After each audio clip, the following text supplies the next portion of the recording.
Well, folks, we have some new stuff coming to Duels, as revealed by our friend Zeddy, and I wanted to run through it in a little more detail, but I think the biggest news of all is right here behind me.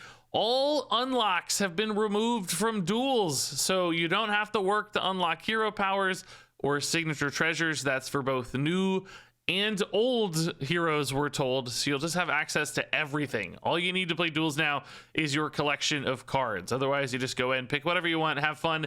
I guess that's in both modes, we're told, as well. So removing some barriers to entry here for Duels, and the fun in Duels is really nice indeed. Beyond that, we also got a new hero. It's Darius Crowley from the Witchwood, and he comes with his trusty cannon, which you may remember from the Monster Hunt. It reads, when fired, deal 1 damage to the enemies opposite of this minion. So, of course, if your opponent has minions on board, which I think will be the case most of the time, this can hit 1 minion if it's straight across from it, or if the minions are split across from it, it can hit 2 minions with a pronged attack. I don't know how these cannons are doing that, but hey, that's how it works. And if your opponent has no minions, then this can also deal face damage. It can hit enemy faces, not just minions. So there are going to be some hero powers that tie into and support this cannon, essentially, and some signature treasures that also boost the power of this cannon. And keep in mind that this cannon is apparently connected to Darius Crowley passively. So if you change out your hero, if you play like a hero card, for instance, you will lose access to your cannon, which makes sense because the only way to fire it is through the hero power anyway.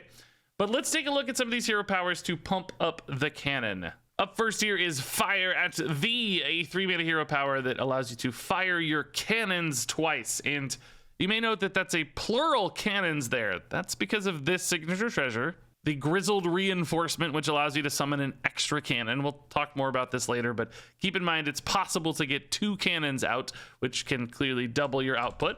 But what that means here for Fire at Thee is that you can push out some extra chip damage against enemy minions that can do things like, you know, set up damage-based removals like executes, or just straight up kill a bunch of 1/1s if your opponent has a ton of tokens on board. Or if they don't have any minions, this can be a way to push some extra face damage, right? Especially if you have multiple cannons or you scale the damage of the cannons, which we'll talk about. So just increasing the total output of your cannons. Now, I'll be honest, this still feels pretty expensive to me at 3 mana, even with some of the ways to power it up. It's just a lot of mana to spend in a turn, and ultimately I think it's just often you're going to be firing cannons into minions that don't really care or mind that they've been cannoned much. So without a ton of dedicated support or ways to benefit off of things taking damage, I don't know, it just feels like it's going to be a pretty hefty price to pay. We've also got Fire, a new hero power. It's 2 mana this time. It fires your cannons, and if they kill any minions, you refresh this. Now, refreshing it does mean it's going to cost 2 mana once again, so pretty expensive once more. But if your opponent does have like a lot of 1/1s on board and you just need to tidy that up, or 5/1s, who cares what their attack is, but 1 health minions especially, you could see yourself chaining through this to remove a bunch of stuff on board or activate again some on damage effects, but that seems very inefficient compared to say like whirlwind effects.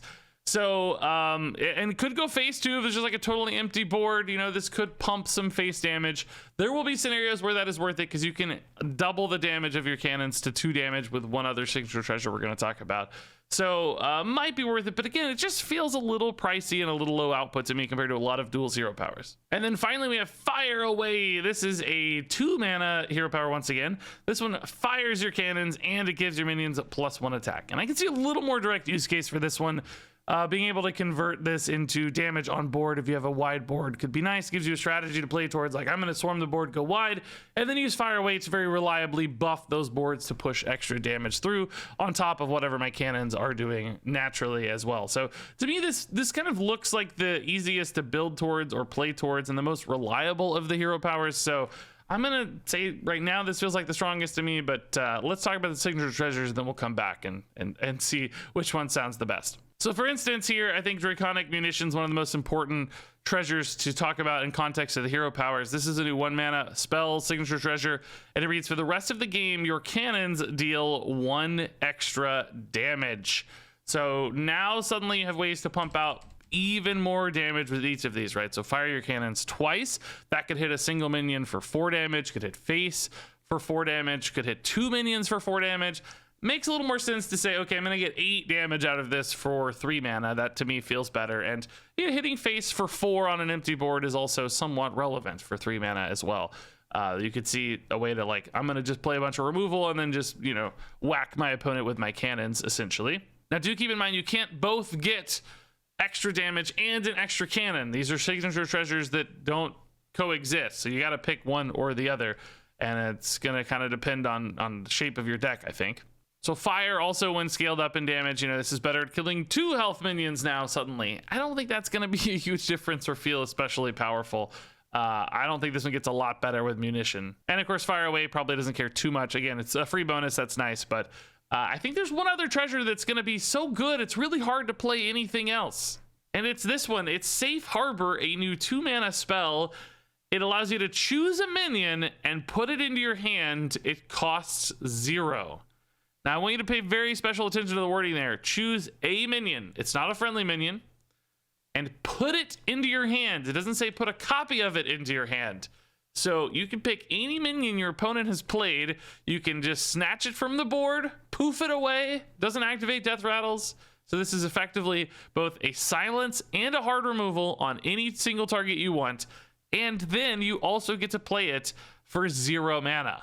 So it is like the ultimate single target swing card. If your opponent plays some giant, scary, spooky minion, guess what? Safe Harbor means I get to both play that thing and completely deny yours, which seems just completely bonkers to me.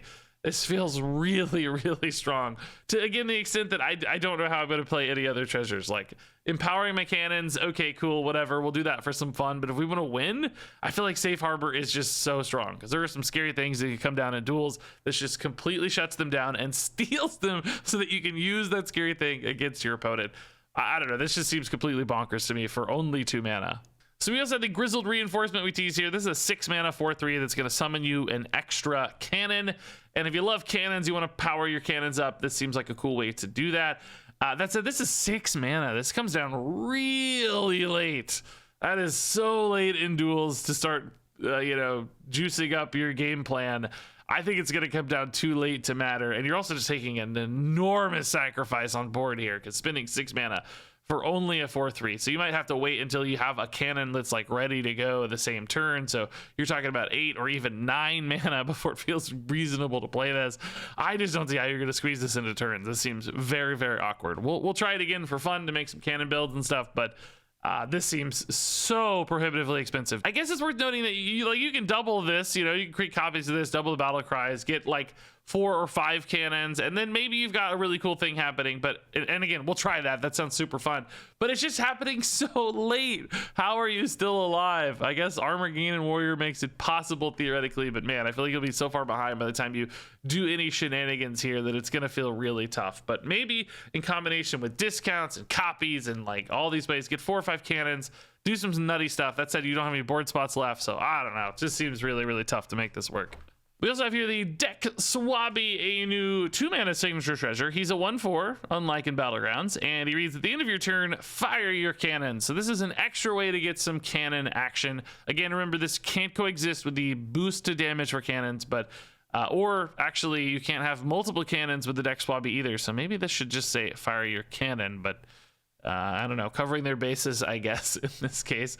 So this could offer a bit of like a swing early where you're just putting on additional cannon pressure right away. And if your opponent can't deal with this, of course, or if you can buff this up or copy this, create some shenanigans for the Deck Swabby, then you might be able to run away with some cool cannon action. Now, I still don't know if I trust that cannons are good enough to make it worth it to like fully build into this and duplicate it and all these sorts of things, but still some cool ideas there for sure. Next up here, we have the Seabreaker Goliath, a 10 mana 15/15 pirate. It costs 1 less for each time you fired your cannons. So this guy's going to get cheaper over the course of a game. And you remember, again, you can't use this in combination with these other signature treasures. So any way to get like extra ones isn't going to be tough. But there is the one that fires your cannons twice, right? So that is going to be a way to cheapen this a lot quicker. Maybe that's part of the reason that one is fairly expensive. But all in all, I still think it's going to take a little too long to get this guy going. Or at the very least, you're going to have spent so much mana naturally to get this guy discounted that it's going to feel like it really wasn't worth all that much anyway, unless your cannon just happened to be perfect plays all the time, which I don't think they often will be. It's going to be hard to get the Seabreaker Goliath down at a compelling moment, but when you do, he is a 15-15. That's freaking fun, dude. I've never seen a pirate this big old sea giant pirate. Is pretty cool, so I'm excited to give this one a try at the very least. You could see this with almost like a Gnomish Army Knife or something, where you create a big combo, get this to 0, and then hit your opponent for 30 with like the charge Wind Fury Seabreaker Goliath. That sort of stuff sounds fun. And then finally for the signature treasures here, we have the Tuskar Raider, a 4-mana 3/9 with Rush. After this minion attacks, fire your cannons. And you know, I think this one's actually a pretty decent little tempo card. Again, I don't really see how you ever pick this then compared to that 1/2 mana treasure if you're looking for wins, but if you're looking for fun, as we often do, this could be a nice little guy. Big health total to work with here for 4 mana in particular. Going to take some value trades and might live for a few turns to get a few extra cannon fires in, which sounds totally fine and reasonable. So we also got some new passives added into duels here for the new expansion. This is Brittle Bones, for instance, a new passive. After you destroy a minion with a spell, summon a volatile skeleton. And we weren't told what tier of passives these are. I think this could kind of go either way. Could definitely be tier 2, because you could get a lot of skeletons off this with any deck that's running a ton of removal. But I guess we'll find out. It's pretty cool because a lot of decks can do that. They can run just a ton of removal spells and get a bunch of free volatile skeletons. And of course, you know, with Mage and ways to pay off those volatile skeletons like Kel'Thuzad, that seems like a natural fit. Run a bunch of removal in Mage, both cheap and AoE, and then just farm skeletons, blow people up with Kel'Thuzad. That's going to be a super duper fun deck. Can't wait to try that one out. But even outside of that, I think there are like Death Rattle synergy decks and maybe just decks that have removal who are happy to get some free tutus with a good Death Rattle effect, right? You don't necessarily have to be a skeleton deck specifically to make this work. It's probably where it's going to work best, but probably a decent hero passive anyway, despite that, for many other decks, anything that can use Death Rattles at all or just want some free tutus along the way, this works nicely. We've also got the Ring of Haste here, a passive that reads every third minion you play each turn costs 1. And man, it's funny, they very specifically kind of looked at Kael'thas's effect from standard and said, okay, like, yeah, that's good, but maybe too good. Let's nerf it already to 1 instead of 0. But I still think this has a lot of potential in duels. You can run a couple small things and then just cheat out one giant thing. So as long as you build your deck with some big stuff to pay off the Ring of Haste, you can still create some pretty nutty plays. And for instance, unlike standard where you have to spend that 6 mana on Kael'thas himself to do it, in this case, you don't. You could play 2 0-mana minions and then immediately play a 10-drop on turn 1 with Ring of Haste, right? So some really scary potential here. I don't know how likely it's going to be to find this, depending on, you know, buckets and how you build your deck. Are you going to consistently be able to achieve Ring of Haste? If people can figure out a way to manipulate themselves into this passive regularly, build a deck list that encourages this one consistently, it's going to be nuts. It's going to actually feel really broken. So we'll keep an eye on just how likely this is to track into. If it's something people randomly hit occasionally, it's probably not going to be too bad. But if you can target it really well, this one scares me a lot because you can do some absolutely nutty stuff with this for sure. Next up is Location, Location, Location, a new passive that reads start the game with a location from your class in play. So it's a pretty cool way to target some builds specifically. You know, the locations right now are all very synergistic and thematic to their class, connected in some really specific way. Some, I guess, are a little more general, like Priest and so on. But, you know, if you want to get some crazy Death Rattle payoffs in Druid, you could run this with a bunch of Death Rattles in Druid and know that your location is going to work. But may not always get offered this, but at least there's a little potential upside there. It is worth noting that, you know, the locations we have right now are not going to be the only locations. We're going to get more later. It's a new card type. So this will definitely evolve over time and might be a little bit less reliable in the future. So if you want that big Death Rattle support for your Druid Death Rattle deck and a future location gets printed for Druid that is not Death Rattle themed, it might be very bad. Like you might just get a location that's not particularly useful for your deck at all. So you might want to try to use this one and enjoy this one in the short term before it gets ruined by the inconsistency of additional locations. And then finally, the last passive is Be Our Guest. Be Our Guest. It's a new passive that reads, at the start of the game, shuffle 3 legendary invitations in your deck. Those are the cards from the Countess, the new Paladin legendary minion. And as you can see here, they read, discover a legendary minion from another class. It costs 0. So you're going to get 3 really good cards in your deck, frankly. 3 mana to get a 0 mana legendary is often a good deal.